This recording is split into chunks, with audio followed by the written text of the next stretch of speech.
Are we live? We are live. My name is Todd Standing, and I'm the man who takes people out into the field and has me to live interact with, or I was a Sasquatch. Thank you very much for tuning in to my live show. Whew, it's been a crazy couple weeks. And preparing for expeditions. So expeditions start in about 2 weeks, less than 2 weeks. And then I'll be doing live shows from out in the wilderness, which is very exciting. And we also have a new announcement that I will do next week, we've decided. So, the big deal this year is the announcement next week. We're doing something that we've never done before with the hopes of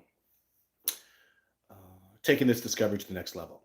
So, very, very excited about all the people coming out on an expedition. I'm going to answer lots of questions today. Hello, Andy. Once again, thank you very much for watching over the live show. For all the moderators, take it easy on the people that come on board. I know it can be difficult with some of the hard questions that I like, but I like the hard questions, just no profanity, anger, hostility, that sort of thing. So, yeah, I'm very excited about the expeditions. There's lots of PhDs. This is going to be a record this year for PhDs. I really just went PhD crazy, and just really, really, what the main focus truly is inner work. So, for those of you who are not aware, Sasquatch are empathic, telepathic. That is vividly clear to all of us who do this research.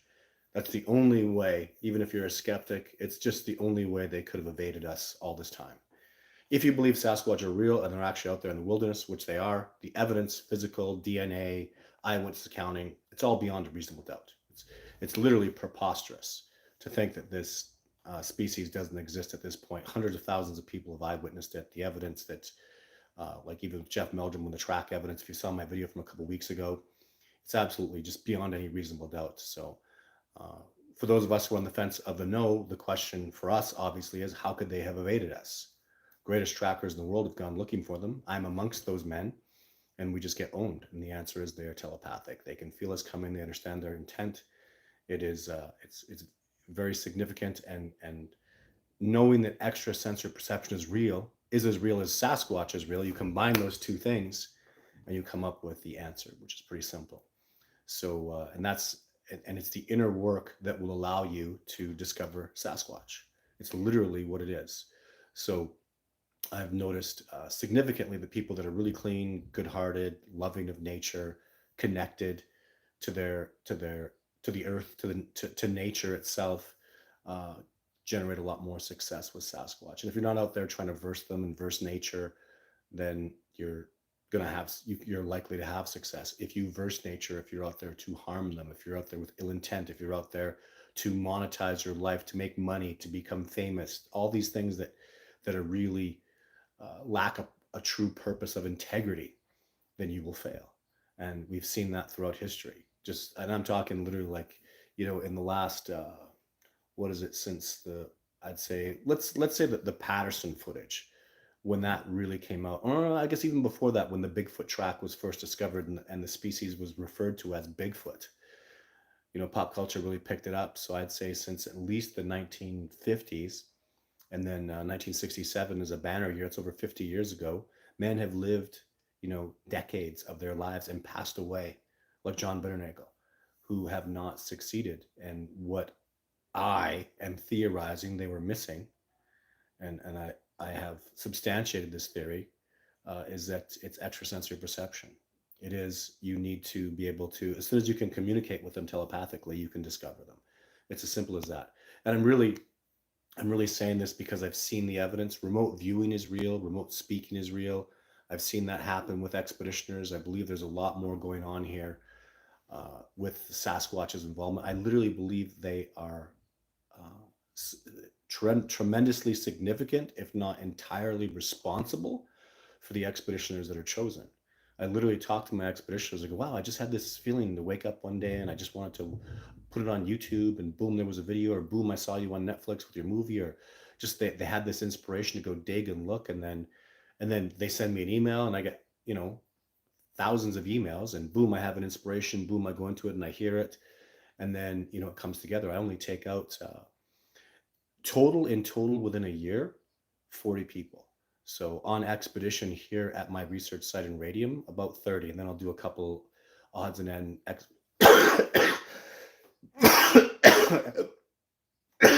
excuse me, expeditions in Nia Bay, perhaps in Texas this year, Florida, been to Alabama, New York State.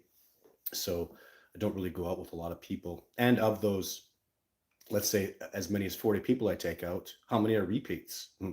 Most of them, like 70%. So it's really difficult to get on an expedition with me. And I really think you have to manifest it. So if you're not on board with those things, be patient. The evidence is coming out.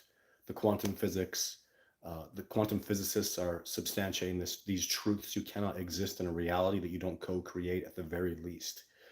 So it's pretty significant the evidence that we are mindful beings. Even you have to come to the conclusion. I was talking to James Penner about this today. Whether you're a human being that has spiritual experiences, if you believe in spirituality at all, or are you a spiritual being having a human existence? So that's kind of where the journey starts, is what are you? Are you energy? Are you soulfully a spiritual being in this physical body for a period of time? Or do you believe you're just born as a human and you just pass away and there's nothing left after? So that's really up for you to philosophize and figure out for yourself. For those of you who know me, I'm very much a spiritual being having a physical existence. And even next level beyond that is what I'm starting to focus on. So a few minutes in, let's get to some questions. Hello, Brian. Hello, John, Amber, Peter. Hi, Todd. Everybody's saying hi. Real Creations. Great. Thanks for having you back. The family of people that come back so often. Elizabeth Salmon. Hi, Todd.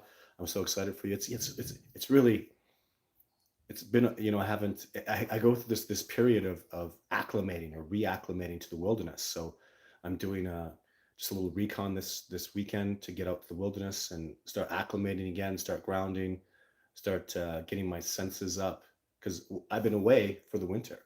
For most of the winter, I'm not out in the wilderness. So I just do my YouTube videos. I talk to people. I work on post production for my feature films, and I'll do the odd seminar here and there. But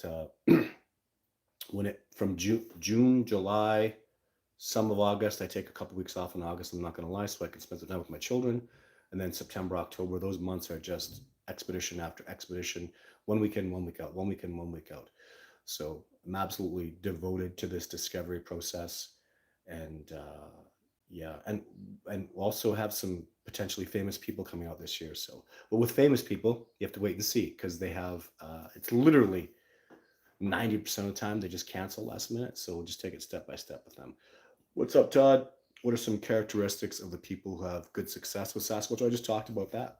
It's really spirituality. I just really see it, and they're beautiful, beautiful souls. Just people that I just look at them when I talk to them. They're just absolutely. I just see them as wondrous.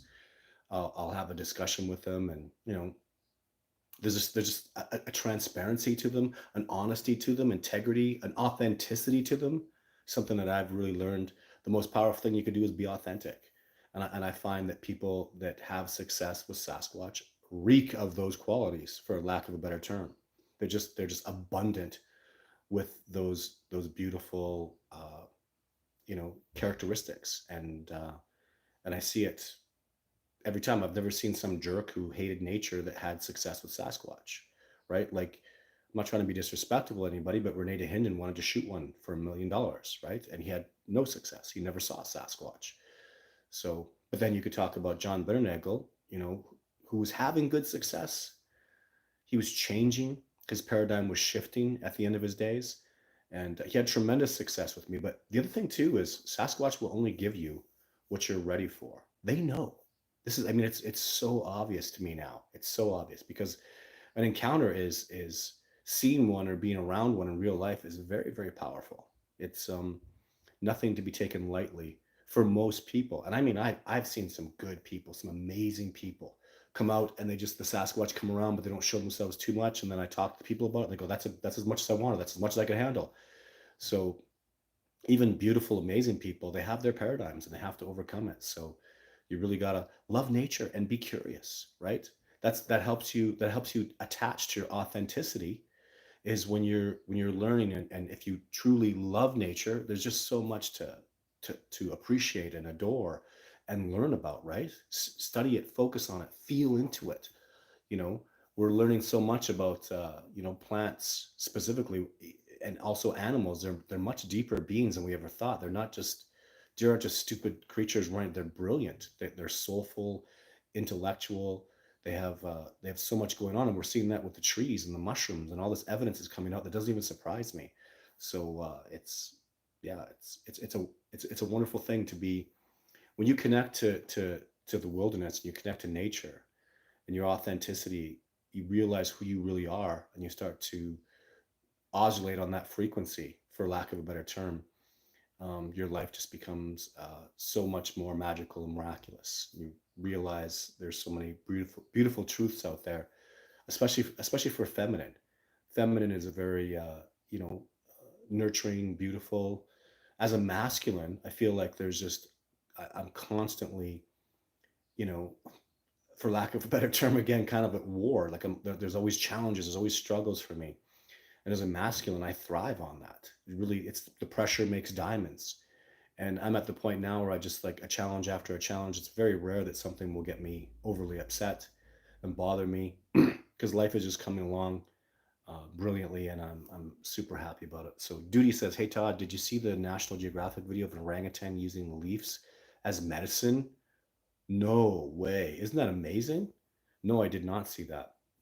So surprises me a little bit, I think. But that would be a learned behavior. Um, but that's cool. And is it legit? Like, was it a real medicine? Brilliant, though. What we're learning, like what I was just talking about, animals are so much smarter than we give them credit for. So brilliant. And we have so much to learn about them, especially primates in the wild. There's just so much to learn about them. So there's a there's a picture. It was a National Geographic. I thought you were going to mention a picture from probably quite a few years ago now, maybe 5 6 years ago. It was picture of the year. It was an orangutan just kind of coming out of the water by a tree. Oh my God, what a gorgeous photograph! That just lit me up to see that the richness of the colors and stuff. I'm a big fan of photography as well as videography. I really enjoy that stuff. Hello, Mr. Penner. We were just talking about you. Boom. For those of you who don't know, Sasquatch call themselves the Boom. They make a boom sound, and that's them saying, "Hey, we're here." It's a way of them communicating with you, which is a good thing. I'm in need for Bigfoot knowledge, Dean Masters. Well, watch. There's 4 episodes of Survivor Man Bigfoot that star me.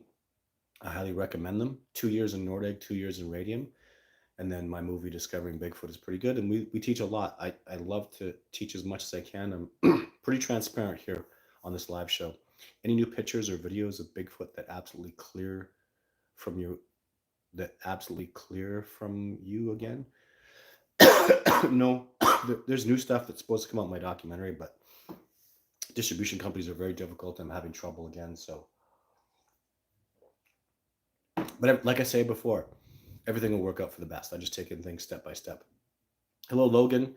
So Logan is going to be participating in the live show next week, I should think, right, Logan?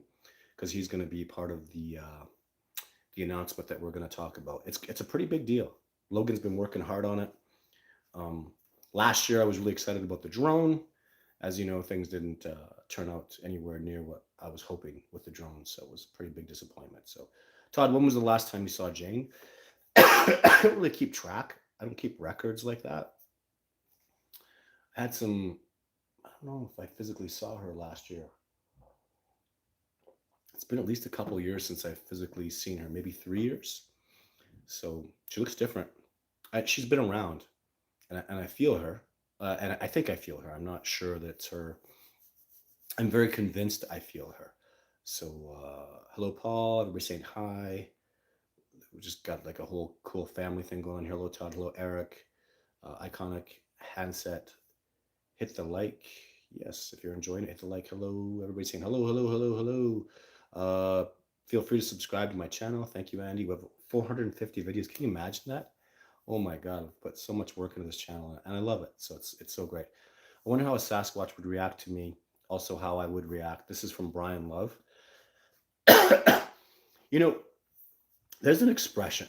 I love this expression. He who says he can And he who says he can't is usually right.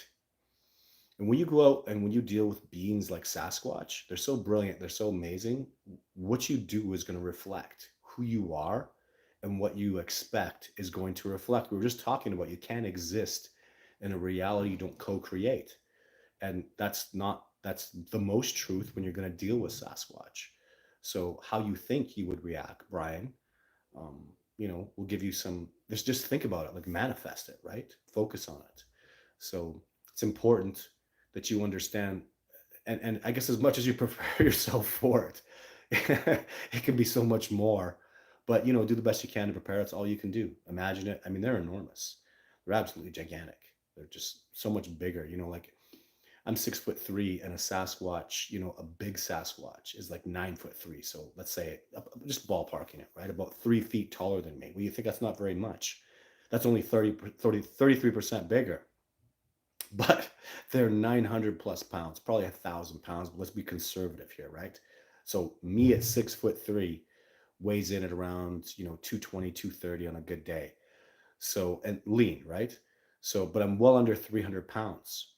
A Sasquatch is over 3 times the weight. So even though he's 33% taller than me, oh my, and probably 33% wider than me in the shoulders, I would think, maybe more.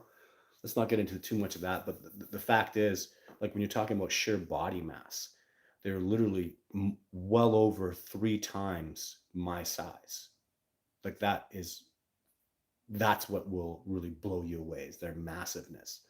And then you add to that they can, if you're really in tune, if you're having an experience and you can feel them and they get into your head and they start communicating with you, then it's not only you witnessing this incredible gigantic being that's amazing and powerful, and you can feel it, see it in the way they move. It's so powerful. Like you can't even, like when I talk to Bob Gimlin and other people that have had Sasquatch encounters, it's that feeling you get, not just what you see, but what you can feel, and it's so overwhelming, that all that adds up to just so much. It's so powerful, it's such an incredible thing. So I love my sightings and my encounters. So Nicole Cassell says, "Hello, Todd. Love watching you. Believe one day I'll make it to beautiful Washington and one day see Sasquatch." Well, absolutely. If know it, just do it. We don't try. I have a 5-year-old daughter. I'll tell you something, man. You don't say try around her. She's 5. She goes, "Dad, we don't try. Remember, we do things. We can." Like those paradigms. Just that little shift in your own mentality and everything you do will change your life. Be honest, know you can, don't try, do things. And don't be afraid to fail. Failure isn't failure to me. A failure is just an attempt at success, right? We've got to figure it out. It's almost arrogant to think you could just go out the first time and just do something once and make it happen. It takes, you might be talented, but skill is something you work on. And that's where your real value is learning and becoming skillful at something. Talent is, everybody's got talent. And that's wonderful, good for them. But someone who's skilled, who's banging away at his craft, whatever you do, get better at it. We all live in this beautiful symphony, right? We all have our own music to make. And I really believe that you all have a purpose, just like I have a purpose. And you need to get involved. You need to find out what your purpose is, and do it well. Be amazing at what you do. We live in a community and a society, and people take care of me. There's electricity that comes to my house. I'm using electricity. There's internet that people have fixed up. There's roads that I drive on. These people are part of a symphony, and you think I'm not grateful? I am. I'm immensely grateful for all the work that people do, the technology that's available to me, for the fact that you all are here giving me your energy. Like there's this mental energy that comes from you all. And it's such a wonderful gift. So I'm very grateful that you all are here. So someone that's got DJ Downhill 210. Hello, skeptic here, previously uninterested human here. I had my first encounter last Tuesday in New Hampshire. We would love to hear about it. If you could tell us about it, the email is bigfootencounter@gmail.com. I'd love to hear about it. And congratulations, there's something amazing about you. If you truly had a Sasquatch encounter, um, there was a reason for it. I don't, these things, there are no accidents. So I think there are accidents, but most of the time it's not an accident. Hi, Todd. You said when you were in Northern California, there was a violent Bigfoot clan. Have you been back there? Well, I don't know about the clan, but the leader, the chieftain, um, he doesn't want me back there. And violent, let's be careful when we say that because if he was violent with me, I'd be dead so fast. He just made sure that it was very clear that I was not wanted there by being, I'd say, I can't say he was being hard on me physically because he would kill me. But I don't even remember the incident very well. I have it documented. I kind of put it out of my brain. I just, I do remember if I think about it, I remember, yeah, it was, he just doesn't want me there. And he wanted to make that physically clear by putting pain on me and very mentally clear that I was not welcome there. He did not want me around. I actually feel like he has a son who's injured and who was interacting with me, a child who was probably about 15 years old at the time. I have footage of him in my documentary, just mediocre footage. But I think what happened was that Sasquatch probably wasn't out with the other group, with the rest of the group. He was mostly alone with me because he's injured and he can't do things. He's crippled. So I think that Sasquatch maybe felt I was taking advantage of that and just saying you to stay away from my son, especially. Um, and he doesn't want me back there. And it's just as simple as that. I was just talking to somebody about that today. It's literally my stats are half the time the troop doesn't want me out there. Half the time they embrace me. And it's really, you see that so much in society. I go to a native reserve, half of them are on one side and half are on the other. You go live in the United States, half are Republican and half are Democratic. And it's not exactly half, but you have these different parties that are at odds with each other. You cheer for one team, and then there's the other team in the other town. That it's always this, uh, you know, separation and different.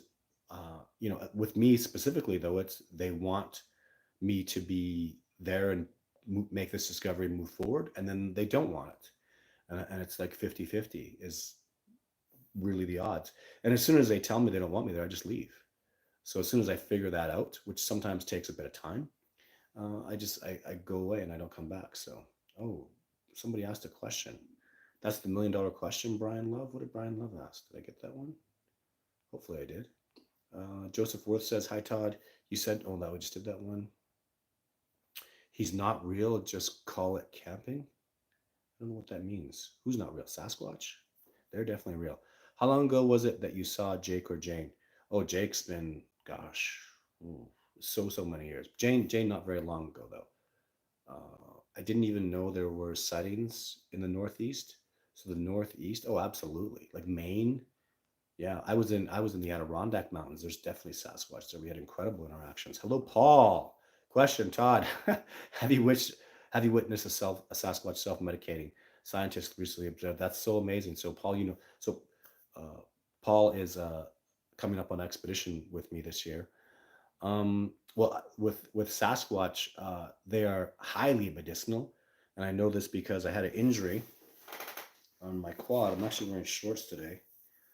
I ran into a tree that had a sharp branch sticking out of it, and it jammed into my leg, and the branch was probably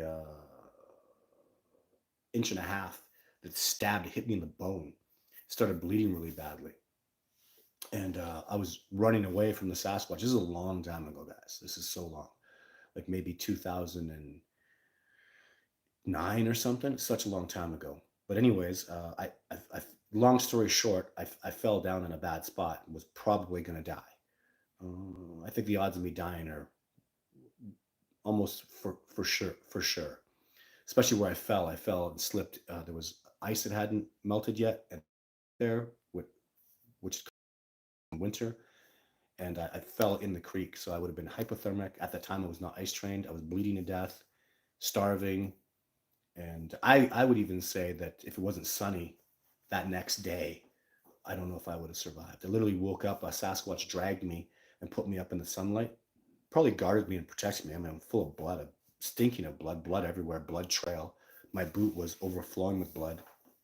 And, but anyways, medicinally, they sealed up that injury, and it was unreal. It was some kind of mixture of like Douglas fir sap and debris and roots and leaves. I could see it was a mixture, it was clearly, and it literally, it was so sticky, and my gash was just shut perfectly. So I did survive because of the help of that Sasquatch.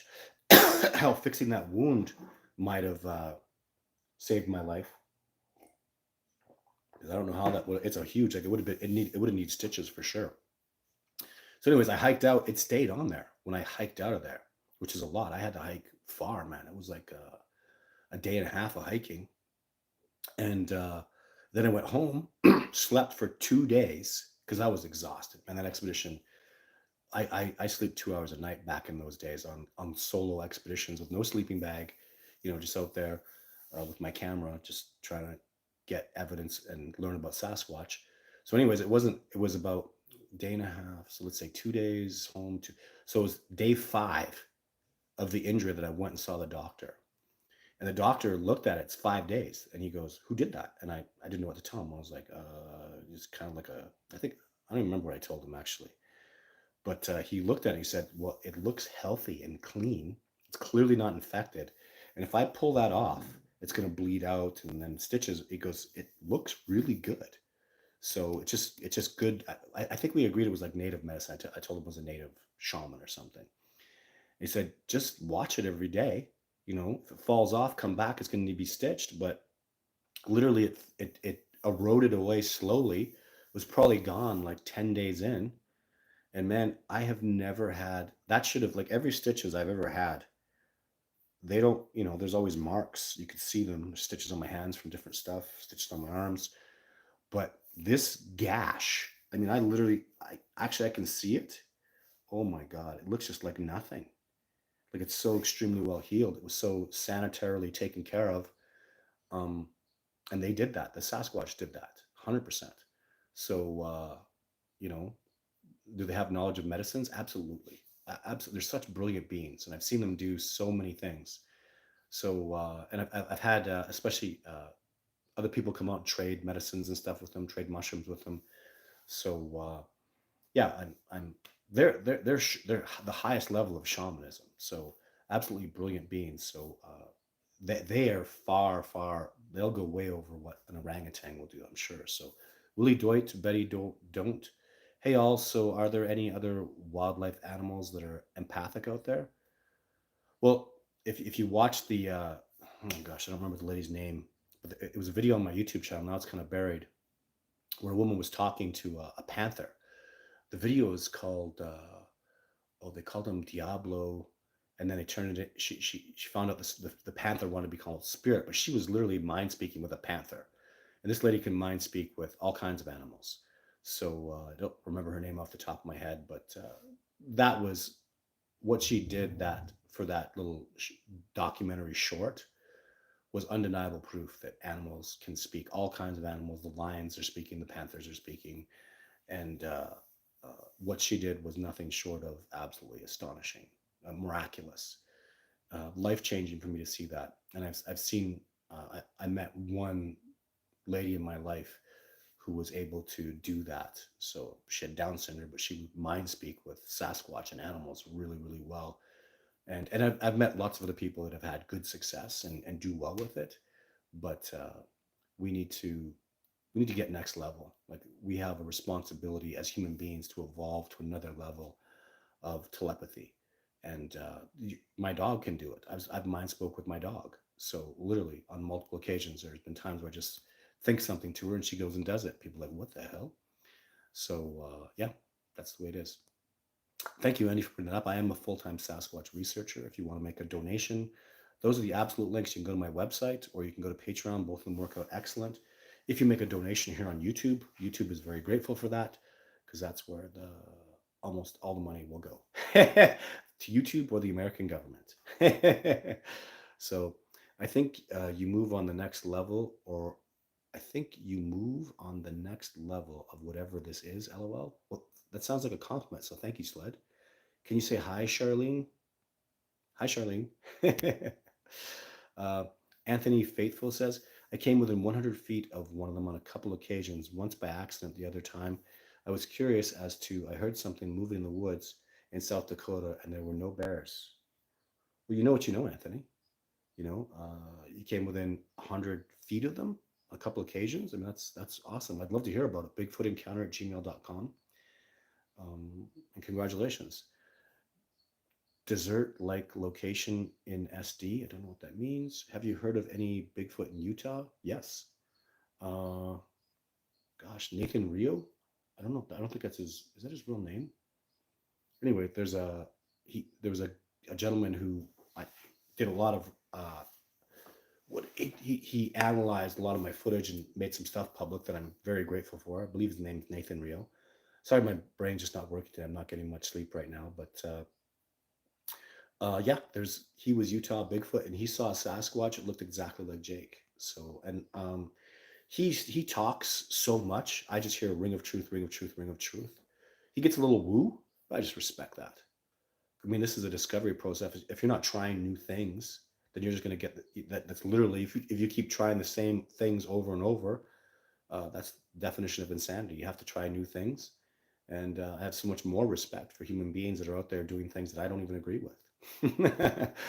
I wish them all the luck in the world. I really do. So, and I admire them for taking a different path. And because when one of us succeeds, we all succeed. I can't wait for anybody to start getting incredible, exceptional evidence. However, truth be told, there is nobody publicly that is getting the success that I am garnering. Nobody. Because I am telling the truth about everything. The people that come out have live interactions or eyewitnesses Sasquatch very, very often. So we have tremendous, tremendous success. We've been doing it for a long time. I did it with Jeff Meldrum in my movie. I did it with Survivor Man in 2013 and 2014. And I've gotten nothing but better since. I grow and expand and learn. And, you know, if there is some, and I remember the words I just stated publicly, I'm the one out there publicly getting these successes. There may very well be people that are privately doing better than me. So, and I have a couple people that I know of that very well may be the case, but that's not what Sasquatch wants from me. They want me to be public. They want me to get out there. They want the world to know about this discovery, and I'm doing everything as per the request of my teachers, and Sasquatch are my teachers. And I feel like me helping wake up humanity to the reality of telepathy, to the reality of reconnecting to nature, to the reality of all these brilliant things that you get when you stop being so domesticated and reattach to your wildness. We are domesticated. I'm a very domesticated human being, and I'm trying to undomesticate myself as best I can. I also do love technology. I am a human, and I love the fact that I can talk to tens of thousands of people by doing this live stream. I think that's absolutely amazing.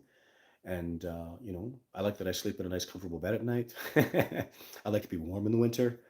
Um, but there's got to be a balance. We can't get too domesticated because it's going to make us crazy. We have to find that balance, and that's why I'm here, and that's why Sasquatch is guiding me and helping me, providing me with information to provide you with. Is enough is enough. You need to get back out into nature. You need to ground.